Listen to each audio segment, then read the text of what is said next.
Look at this city. Every year, India builds millions of new homes. We've never had better technology, bigger developers, more banks, more home loans, more government housing schemes.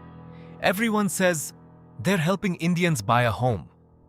Then why does owning one feel harder than ever before? That's the mystery. And the answer isn't what most people think. Every country has a version of success. In America, it was the white picket fence. In India, it was something even simpler. A home.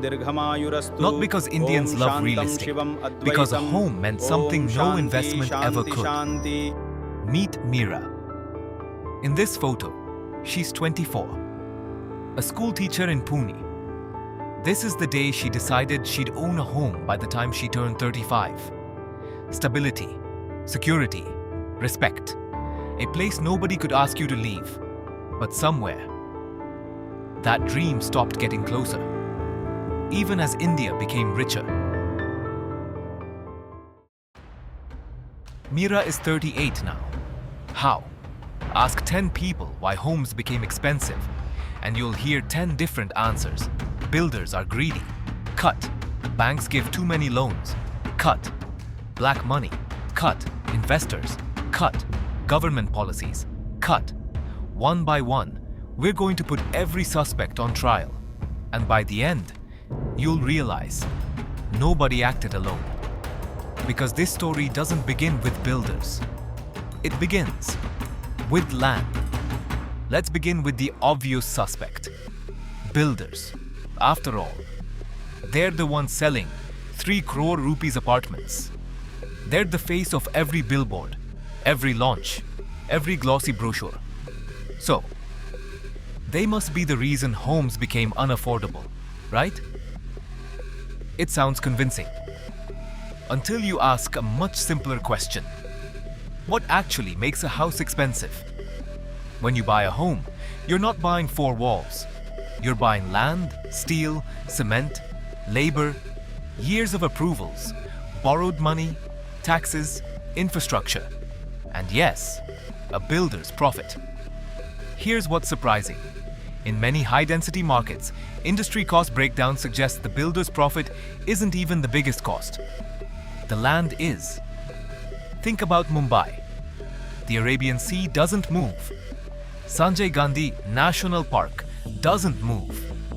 Existing neighborhoods don't disappear, which means the city can't simply expand forever. Every year, millions of people arrive. But the amount of land barely changes. And when more people compete for the same piece of land, prices don't just rise, they accelerate. Before a single brick is laid, the most expensive part of your future home has already become more expensive. Which means, maybe we've been blaming the wrong person. We blamed builders for years. Yet before they ever poured the first bucket of concrete, the most expensive part of Meera's future home has already been sold.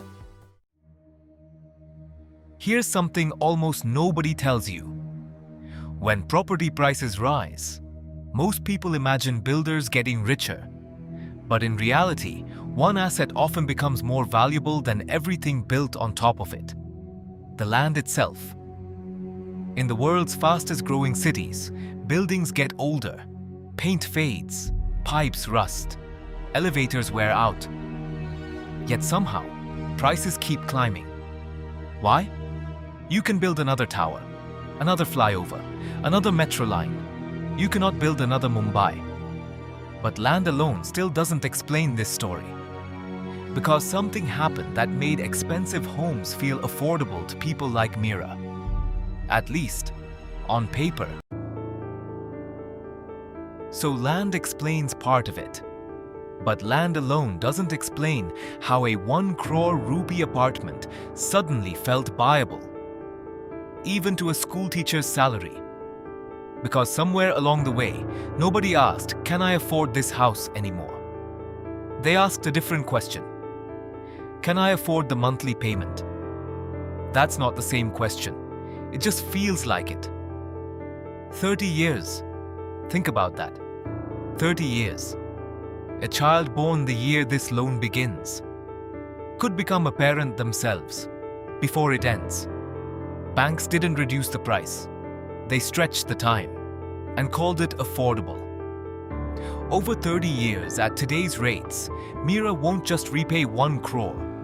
She'll repay nearly double that in interest alone. So here's the uncomfortable question. Did home loans make housing more affordable? Or did they just make unaffordable housing feel affordable, while quietly making it more expensive? Between 2020 and 2024, property prices in India's major cities rose roughly 9% a year. Household incomes grew far slower. That gap didn't close because homes became more affordable.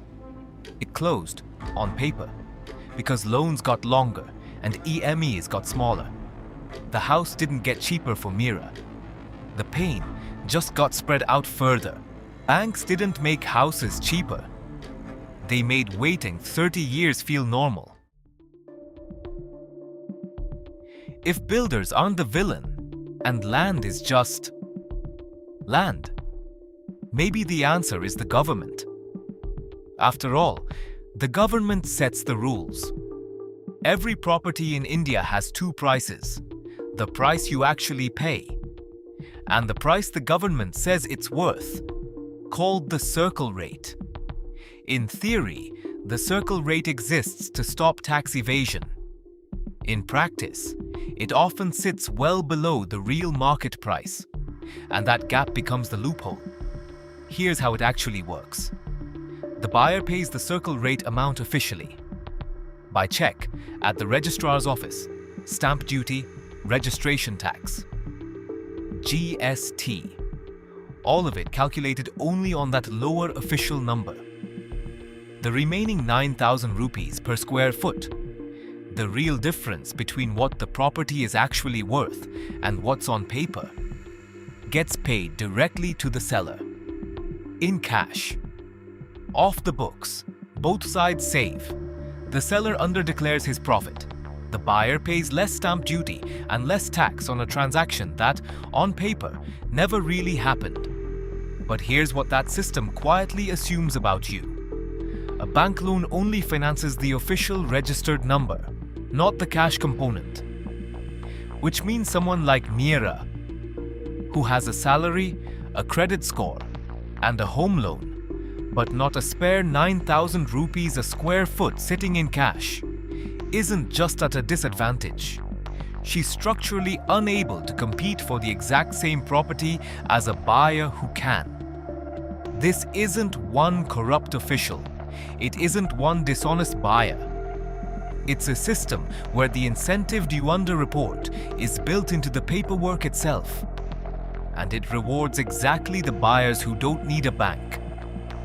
And when the government did try to help, cutting the tax on cement, one of a home's biggest raw costs, something telling happened. According to industry estimates, the cut lowered construction costs by roughly 3 to 5%. But most developers kept the bulk of that saving, passing on only a fraction, and often as festive discounts rather than real price cuts. As Anarok's own chairman Anuj Puri put it, discussing the affordable segment specifically, affordable housing faced the sharpest pandemic fallout, with sales and new launches shrinking in the top 7 cities.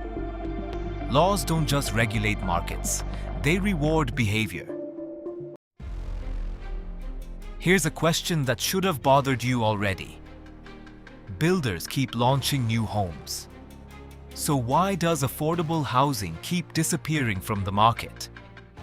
According to Anarok's own research, affordable homes, priced under 40 lakh rupees, made up 40% of new housing launches in 2021. By early 2026, that had collapsed to just 10%. In the same years, luxury housing, above 1.5 crore, grew to over half of everything being built. Developers didn't stop building because there was no demand for affordable homes. They stopped because a luxury apartment earns a far higher margin than a home built for someone like Meera. And a growing share of what does get built isn't bought to live in at all. It's bought to hold by domestic investors, and by NR is sending money home as a store of value that quietly appreciates, undisturbed by tenants or price cuts. This is where the circle rate loophole from the last act and the shrinking affordable supply problem meet. Property has become one of the cleanest ways to convert undocumented money into a documented asset. And Meera isn't just competing against other families anymore. She's competing against money that was never trying to buy a home in the first place. The day homes became investments, families became bidders. So who stole the middle-class dream of owning a home? Not the builder. He's paying for land that got expensive before he ever broke ground. Not the land. It's just scarce, the way it always was. Not the bank. It only stretched a loan far enough to hide a price nobody questioned. Not the government alone. It built a loophole it never quite chose to close. Not the investor alone. He only followed the incentive everyone else left wide open. Every suspect had an alibi. Because every suspect was telling the truth. Nobody acted alone. Every generation inherits a dream. Ours inherited a waiting list. A housing shortage isn't always about too few homes. Sometimes it's about who profits from keeping them out of reach. Who gained? Developers who shifted supply toward luxury margins, and anyone holding property as an asset rather than a home. Who lost? Every salaried family who did everything right, saved, qualified for a loan, and still watched the finish line move faster than they could run. Who paid the price? A generation now told to simply rent longer and redefine what the dream is supposed to look like. What should we remember? The system didn't fail by accident. It evolved, one incentive at a time, until the dream quietly became someone else's asset. Somewhere, a 6-year-old child is drawing a house, like we all once did. Let's hope, when she's old enough to buy one, it still means coming home.